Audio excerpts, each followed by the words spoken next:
안녕하세요. 크라이플 처치 존 목사입니다. 어제에 이어서 본문 1장 19절에서 27절 말씀을 나누려고 하는데요. 오늘은 26절부터 27절까지 말씀을 제가 읽어드리겠습니다. 누구든지 스스로 경건하다 생각하며 자기 혀를 재갈 물리지 아니하고 자기 마음을 속이면 이 사람의 경건은 헛것이라. 하나님 아버지 앞에서 정결하고 더러움이 없는 경건은 곧 고아와 과부를 그 환난 중에 돌보고 또 자기를 지켜 세속에 물들지 아니하는 그것이니라. 아멘. 구약 성경에 나타난 이 하나님의 모습들 중에서 가장 은혜로운 부분은 힘 없고 연약한 자들을 향한 하나님의 사랑입니다. 그런데 하나님은 자신의 백성들 또한 같은 관심을 보여주기를 원하십니다. 신명기 10장 18절에서 19절 말씀을 보면 고아와 과부를 위하여 정의를 행하시며 나그네를 사랑하여 그에게 떡과 옷을 주시나니 너희는 나그네를 사랑하라. 전에 너희도 애굽 땅에서 나그네 되었음이니라. 이렇게 말씀하시고 계십니다. 그렇기 때문에 우리 하나님의 백성은 하나님을 닮아야 하지요. 오늘 본문에 그래서 21절 말씀에 보면 마음에 심어진 말씀을 온유함으로 받으라 라고 합니다. 이 받으라 라는 이 말은 끌어안다, 끌어안으라 라는 이 표현인데요. 땅에 씨앗을 우리가 이렇게 흩어서 뿌리면 땅이 씨앗을 품어서 자라게 하듯이 마치 땅이 씨앗을 이렇게 받는 것처럼 우리 역시 이 하나님의 말씀을 받으라라고 말을 합니다. 우리가 뭔가 하기 전에, 사역을 하기 전에, 뭔가 내가 행동을 하기 전에는 하나님께서 주신 말씀을 끌어안는 모습이 있어야 합니다. 하나님의 말씀이 나의 심령에 심겨져서 자라날 수 있도록 받아들이는 과정이 필요하다는 것이죠. 씨앗만 품으면 저절로 자라납니까? 견디는 시간이 반드시 있어야 합니다. 강추위처럼 실현과 시험도 있고요.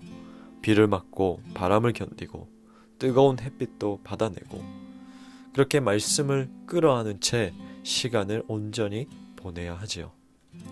그렇다면 하나님의 말씀이 죽은 말씀이 아니라 굳건하게 심겨 있는 사람은 어떻게 살아갈까요?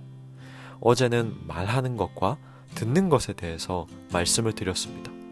오늘은 본문에 쓰여진 내용을 근거로 나머지 모습들을 소개하려 합니다. 혀를 재갈 물리다는 것은 말 그대로 말하는 것을 컨트롤하는 행위입니다. 이것이 되지 않는다면 그 사람의 경건은 텅 빈 껍데기나 다름없다고 말합니다. 야고보는 이 말하는 것에 대해서 다시 한번 강조하는데요. 흔히 말하는 우리 교회 신앙생활 틀에 맞춰서 내가 다 행했다고 할지라도 신자의 입술이 통제되지 못한다면 거짓이라고 말합니다.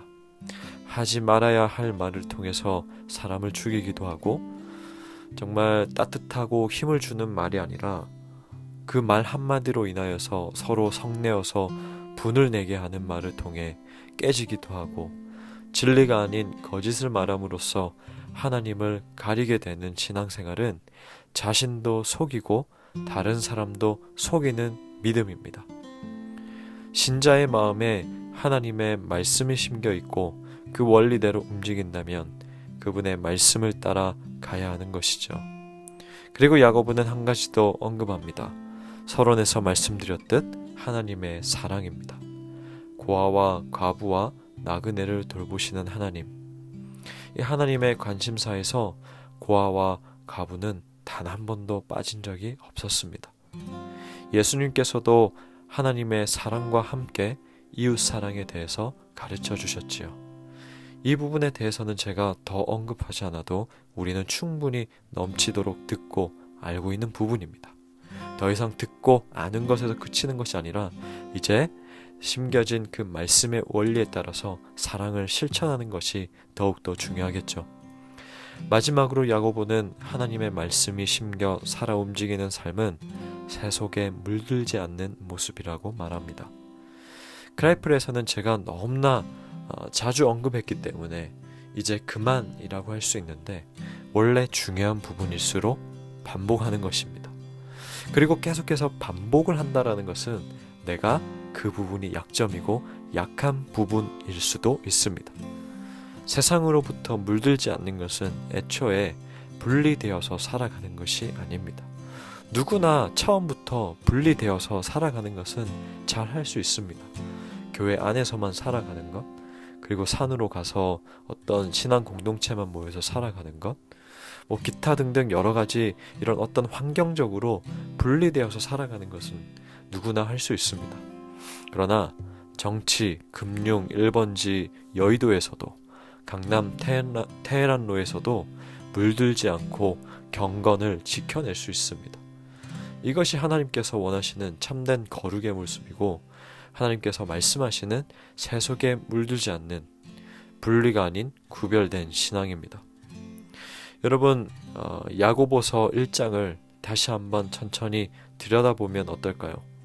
그동안 우리가 생각했던 신앙생활의 모습, 그 기준, 참 성도의 모습과 다른 부분이 있다면 지금이라도 하나님의 말씀을 따라 살아가는 신자의 삶이 무엇인지 말씀을 통해 다시 한번 각인시키는 것이 좋지 않을까요? 저와 여러분이 참 성도가 되기를 주님의 이름으로 축복하고 소망합니다. 하나님 아버지, 하나님의 말씀이 온전히 우리 마음 가운데에, 우리 심령 가운데 심겨진 그리스도인은 말하는 것에 있어서도 내가 말하고 싶은 대로, 내가 원하는 대로 말하는 것이 아니라 하나님의 말씀의 통제를 따라서 살리는 말을 하고 또 서로 함께 나아가는 그런 말들을 하고, 또한 하나님의 말씀이 심겨져 있는 사람은 하나님께서 계속해서 반복적으로 말씀하셨던 사랑과 그 긍휼을 따라서 우리 주변에 도와야 할 자들이 있다면, 또 우리 주변에 우리의 손길이 필요한 자들이 있다면 외면하지 않고 또 함께하는 것, 그리고 또한 나 자신이 세속에 물들지 않고 하나님의 말씀으로 경건을 지켜내는 것이 참 성도의 모습이라고 하나님께서는 말씀하셨습니다. 하나님, 그동안 우리가 참 신자, 참 성도, 진짜 그리스도인의 모습은, 우리가 생각한 그 모습은 어떠한 모습이었는지 다시금 돌아보게 됩니다. 하나님, 정말 하나님의 말씀이 우리 가운데 심겨져 있고 온전히 작동이 된다면 정말 지금까지 나눴던 야고보서 1장의 그 말씀처럼 살아가는 삶의 모습인데, 우리가 기도로서 이 모습들을 간구하게 해 주옵시고, 또 우리가 많이 들었고 많이 알고 있는데 정말로 이제는 삶에서 그것이 증명되어지고 실천되어지고 즉시 즉각 민첩하게 행동해지는 그런 우리 하나님의 백성들로 또 살아가는 우리 크라이플이 될 수 있도록 성령께서 늘 가르쳐 주시고, 우리의 마음 가운데 계속해서 아버지께서 깨닫게 해주시고 깨우치게 해주시고 생각나게 해주셔서 우리가 즉각 모습으로 살아가는 성도가 될 수 있도록 인도하여 주옵소서. 예수님의 이름으로 기도하옵나이다. 아멘.